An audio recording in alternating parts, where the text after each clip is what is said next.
আপনি সম্প্রতি ভাইরাল হওয়া দুটি ভিন্ন বিষয় সম্পর্কে জানতে চেয়েছেন। আসলে ইন্টারনেটে বা সামাজিক মাধ্যমে অনেক সময় তথ্যগুলো কিছুটা অতিরঞ্জিত বা অস্পষ্টভাবে ছড়ায়।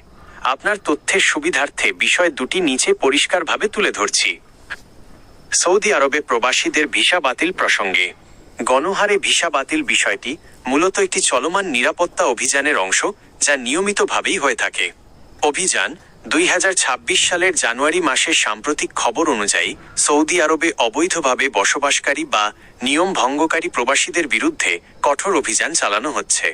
এক সপ্তাহের অভিযানে প্রায় 18,000 ব্যক্তিকে আটক করা হয়েছে এবং প্রায় 14,000-এরও বেশি প্রবাসীকে ভিসা বাতিল করে নিজ দেশে ফেরত পাঠানো হয়েছে। কেন হচ্ছে?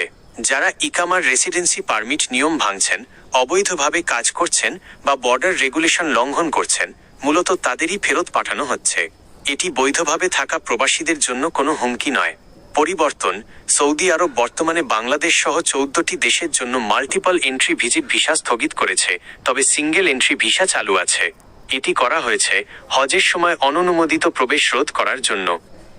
2. গাড়ি চালাতে গিয়ে স্বামীকে পিষে দেওয়ার ঘটনা। এই ঘটনাটি একটি মর্মান্তিক দুর্ঘটনা, যা সম্প্রতি সৌদি আরবের জাজান অঞ্চলের আল তুওয়াল এলাকায় ঘটেছে। ঘটনাটি কি ছিল? ওই সৌদি নারী তার স্বামীর কাছে গাড়ি চালানো শিখছিলেন। একটি খোলা জায়গায় গাড়ি রিভার্স পেছনে নেওয়া করার সময় তিনি নিয়ন্ত্রণ হারিয়ে ফেলেন। দুর্ভাগ্যবশত গাড়িটি তার স্বামীকে চাপা দেয় এবং তিনি ঘটনাস্থলেই মারা যান। বিভ্রান্তি এড়ান, এটি কোনো ইচ্ছাকৃত হত্যাকাণ্ড বা বিদ্বেষমূলক ঘটনা নয়, বরং এটি একটি শিখতে গিয়ে ঘটা আকস্মিক দুর্ঘটনা। স্থানীয় পুলিশ বিষয়টির তদন্ত করেছে। সারসংক্ষেপ, সৌদি আরবে যারা বৈধভাবে কাজ করছেন তাদের ভয়ের কিছু নেই। শুধু অবৈধ প্রবাসীদের বিরুদ্ধে নিয়মিত আইনি প্রক্রিয়া চলছে।